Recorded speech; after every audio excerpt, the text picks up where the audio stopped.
and welcome. Welcome back to This is Private Practice. It is Monday afternoon on the 18th of February. How are you today? How's your weekend going? For some of you in the Northern Hemisphere, it's still going. You're enjoying your Sunday afternoon, Sunday evening, may even be starting to prepare for the week ahead. I hope you are preparing and not fearing the week ahead. I didn't have the best of my weekends. I had a weekend of forced bed rest. If any of you read my post from earlier today, you'll understand that I battled through with a flare-up of my rheumatoid symptoms over the weekend, and I ended up not being able to do very much.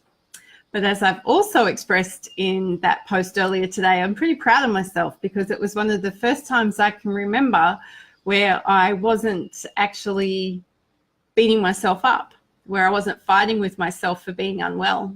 I am sad that I missed my grandmother's 92nd birthday, but to be honest, I was not able to drive. So that made that decision pretty clear. Don't get on the road, Joe. Yeah, just wasn't able to drive at all. So I've managed to go to yoga this morning and my body is feeling much better because of that. And I've been in my work today. I've proofread a very long, very comprehensive assessment report that one of my consultants completed. I've done a coaching call today. I'm preparing for tomorrow. I've got a blog post written that needs a little bit of tweaking. Preparing another blog post for tomorrow. So we're ready, we're going, we're doing the things that need to be done.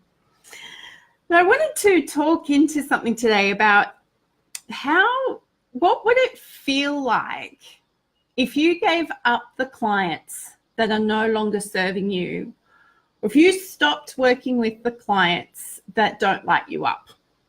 Now, I am not for a moment suggesting that you just go and cancel the clients on your case list now. That's not how we do things ethically and professionally, but I just want you to think about it for a moment. So I've been working with a gentleman who has a group style practice.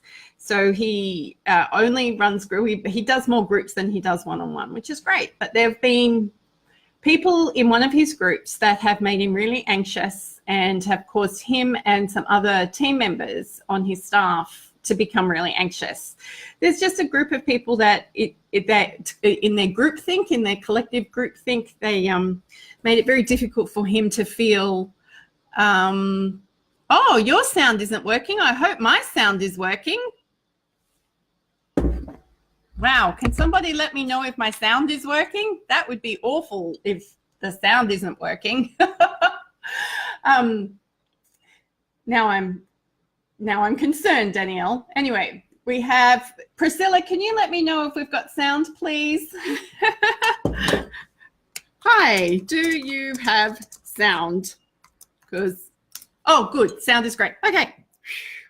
So because of this groupthink that's been happening in one of these groups this gentleman runs, it's made it really difficult. Everybody turns up on tenterhooks and it doesn't matter what he does or what his staff do. It never seems to be right. And I don't know if you've met those people who seem to criticize everything that you do. Nothing's ever good enough. And that's okay. They've got their own stuff and they've got their own stuff they need to deal with. But sometimes when you get that groupthink happening and you try and accommodate one person, then another two people need accommodations, and then all of a sudden you're accommodating all the accommodations of the accommodations. And I know that every time he tried to implement some change, so he tried to change class time just a little bit, like half an hour. He tried to change the structure of what he was doing. He tried to educate around why he set the room up a certain way and how we did things a certain way. And everything was met with confrontation, which is often just people going, I need to understand why this change is important.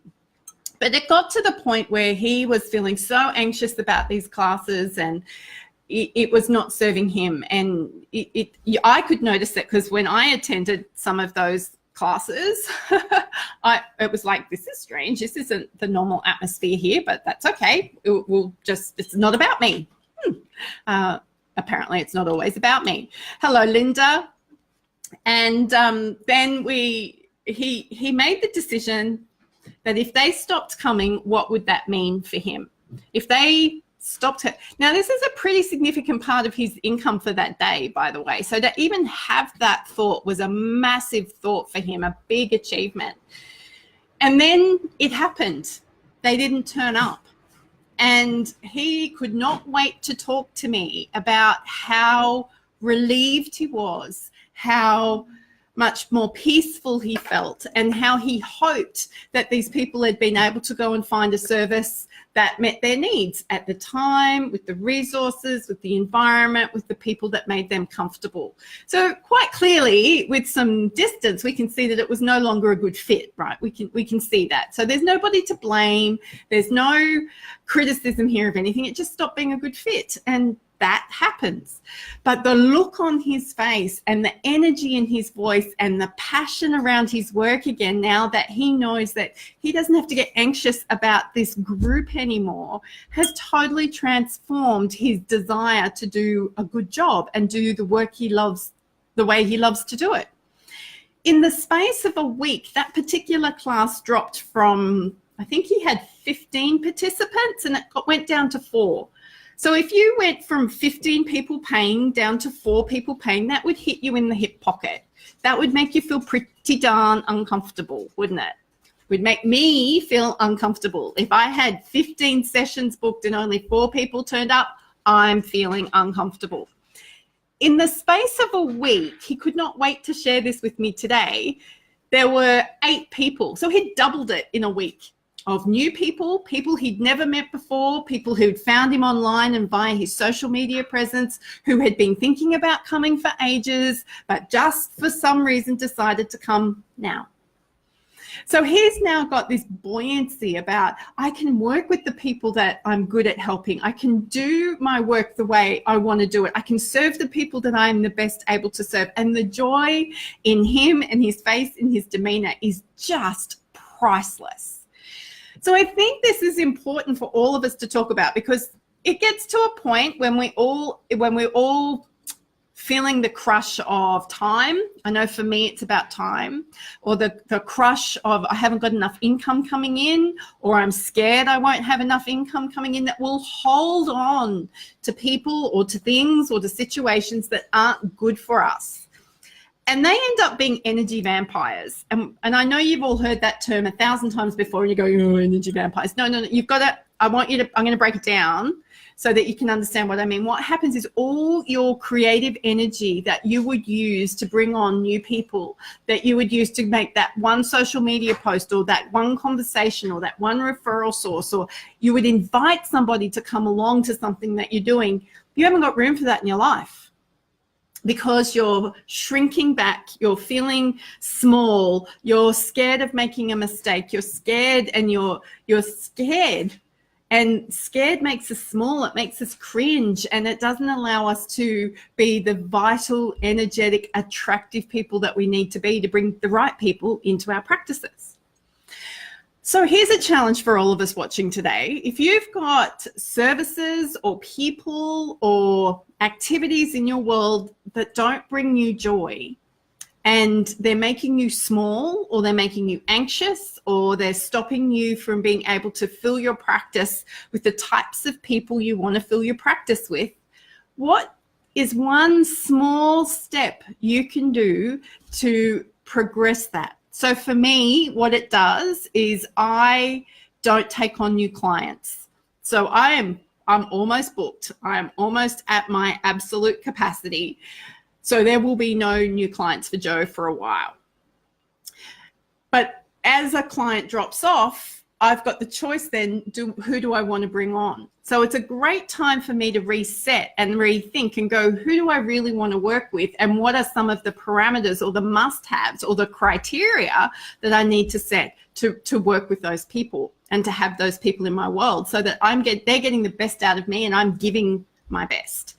So for some of you who have got sliding scale clients, or clients who have come in on much lower per hour or per session rates, then maybe as they drop off and they finish, you don't replace them with a lesser hourly rate person. You actually bring the next person in at a higher hourly rate, so that you're not feeling resentful, so that you know that you're being paid well for the work that you do.